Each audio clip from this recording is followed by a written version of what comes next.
The chilling story of Rod Ferrell and his occult of vampires began in Murray, Kentucky in the late 1990s. Rod believed that he was a 500-year-old vampire named Vesago. He created his own vampire clan and surrounded himself with teenagers at the time who were like-minded with the same interest. As Rod's obsession with vampirism intensified, he then convinced others that he possessed supernatural powers. And in his quest to be more like a vampire, he needed to commit more heinous acts to prove his vampiric nature and to gain more power. He also fostered a romantic attachment to a young girl named Heather Windorf, who then became a member of his own vampiric clan. Rod claimed to be in love with her and believed that her parents, Richard and Naomi Windorf, were extremely abusive to his newly found love. So one day, taking matter into his own hands, on November 25th, 1996, Rod Ferrell, along with 3 other members of his vampire clan, embarked on a fateful road trip. Their destination? A small town in Florida, where Richard and Naomi Windorf lived, his girlfriend's parents.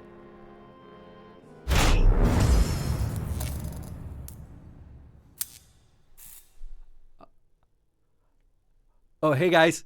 Hey, it's Wes. Hey, sorry to bother you. Just really quick, there's been an update to the story, so make sure that you stay for the entire video and subscribe down below, all right? I'll see you in a bit. Rod's parents were just teenagers themselves when he was born in Murray, Kentucky in March of 1980. Born on March 28th, Rod Ferrell's childhood was troubled and marred by his parents' divorce, leaving him with feelings of abandonment and emotional struggles. You see, Rod barely knew his own father, who joined the military shortly after his birth. He was primarily raised by his mother, Sandra Gibson. They moved around quite a bit, and they lived on and off with Sandra's parents over the years. And according to court documents, Rod Ferrell has claimed that he was raped by his maternal grandfather at the age of 5. However, there's no criminal charges that have ever been filed.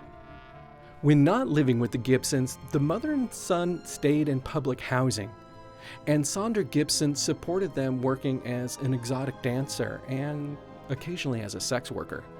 According to newspaper articles, Rod's mother, Sandra, even admitted in dabbling in vampirism and the occult.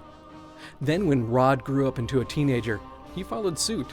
And already a fan of fantasy role-playing games like Dungeons & Dragons and Vampire the Masquerade, he was already deeply into the occult. Rod began to indulge in ritualized cutting of his own skin and drinking blood, alongside more normal teenage pursuits, and professed that he was living the vampire lifestyle. He started to hang around with more like-minded teens that liked vampires and fit into a small circle of friends. They drank each other's blood, wore black, and listened to gothic and industrial music. In Rod's small circle, an older boy, Jaden, was quoted to say, "One day Rod crossed him over, as vampires in a ritual which involved drinking the blood of another. That day, Rod became a real-life vampire."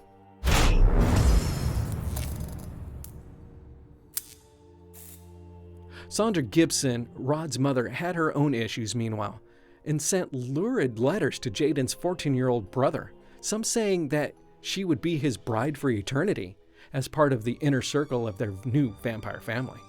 Then, in 1990, Rod's grandparents acquired some home in Eustis, Florida. And while living there, Rod became friends with a pretty young girl, Heather Windorf. Heather is described as a troubled Eustis high school sophomore who rebelled against her parents over simple things like cleaning a room and other trivial matters. They connected deeply. Unfortunately, Rod and his mom moved back to the original town of Murray, Kentucky. After moving back to Kentucky for the 10th grade, Rod would call Heather all the time. He'd call her collect, running up expensive phone bills, and her parents had to put a stop to it, making Heather extremely angry, according to her sister. During this time, Rod continued to tell people that he was a 500-year-old vampire named Vesago, and began recruiting more followers.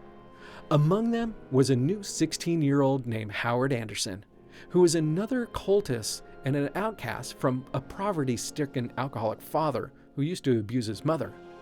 Over the years, Rod Ferrell's behavior became increasingly unhinged, and in October of 1996, he allegedly broke into the Murray-Calloway County Animal Shelter and gruesomely killed 2 puppies.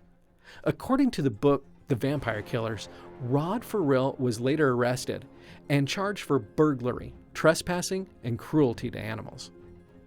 And then, 1 month later, in November of 1996, Rod Ferrell and 2 young girls, Charity Kesey, 16, and Dana Cooper, 19, drove to Eustis in Anderson's car to pick up Heather Windorf.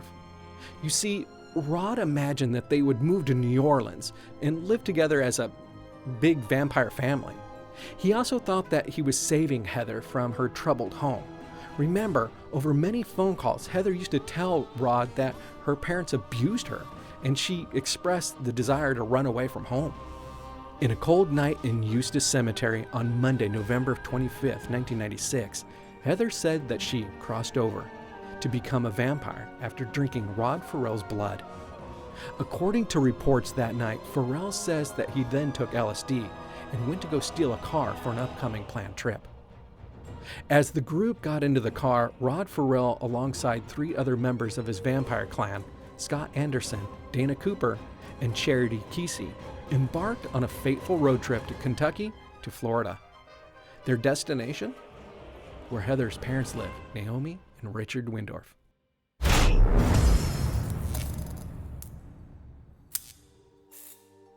Under the cover of darkness, the group broke into the Windorf home while the couple was sleeping. Ferrell and Anderson entered the Windorf's home through an open garage, where Ferrell found and armed himself with a crowbar. According to court documents, upon entering, Richard Windorf was asleep on the couch. Ferrell struck him repeatedly with a crowbar. He then was confronted by the mom, Naomi, who had been showering down the hall in another part of the house. She threw a cup of scalding coffee at him, and Ferrell attacked her, striking her so hard with the crowbar, killing her instantly. Then, in a bizarre twist of fate, victims were given a ritualistic burn on their skin. Ferrell and Anderson searched the house for valuables, and then they ended up stealing some credit cards, some jewelry, and then the family's Ford Explorer. Jennifer Windorf, Heather's older 17-year-old sister, discovered their parents' dead bodies when she returned home from work that fateful night. The horrifying scene left the community in shock and garnered nationwide media attention. Following the murders, the group fled to Baton Rouge, Louisiana, in an attempt to evade capture, but only lasted for 4 days. So, on November 28th, the police tracked them down, and they were eventually apprehended. Rod Ferrell and his vampire clan accomplices were charged with first-degree murder. During the trial, Rod's defense attempted to present him as a mentally unstable person, claiming that his actions were influenced by his obsessions of the vampire fantasy. However, the court found him guilty of all the murders. On February 12, 1998, Rod Ferrell, known as Vesago, was sentenced to death, with a statement from the judge that included, "I think you're a very disturbed young man." Scott Anderson pleaded guilty in April of 1998 for his role in the Windorf murders and received 2 life sentences. Subsequently, his death sentence was overturned due to his age at the time of the crime, and it was resentenced to life in prison without parole. Dana Cooper and Charity Kesey made plea deals in exchange for reduced charges and sentences. Charity was given 10 years, while Dana Cooper received 17 years, and both have since been released from prison. Rod Ferrell is currently imprisoned at the Tomaka Correctional Institution in Florida and holds a unique record. He holds a record of the youngest prisoner on America's death row. And now for your special update. So you're probably asking, where is Heather Windorf in all of this? Well, as of 2006, they found Heather Windorf. She's married and living in North Carolina and studying for art. Although she's been alienated from her family, she's twice gone to grand juries, and they've declined to press charges against her for having any part of the murder of her parents. You see, it was determined that she never entered the house, as she was in the car with 2 other people at the time of the crime. As the sun sets on this dark tale of Rod Ferrell and the cult of vampires, we're left with a haunting reminder of the dangers that lurk when fantasy consumes reality. The story of Vesago serves as a chilling, cautionary tale, urging us to confront the complexities of mental health, emotional struggles, and the impact of subcultures on our vulnerable minds. Hey, I wanted to take a moment to express my heartfelt gratitude to each and every one of you. You know, it's been an incredible journey already, and our viewers seem to be growing rapidly. Your support and curiosity is fueling our passion for uncovering mysteries of the universe, myths, and science. And I have so many video ideas in store, and they're all coming up, so stay tuned. So if you've enjoyed this captivating journey, do know that there's more to come. So don't miss out on any of these adventures. Remember, you're at the beginning of this channel, and you could be one of the first that said, hey, I was there. Subscribe here. By subscribing to YOSY today, you'll become an integral part of our community, joining fellow truth seekers on the quest for knowledge and exploration. So don't forget, subscribing is the key to staying informed about our latest episodes.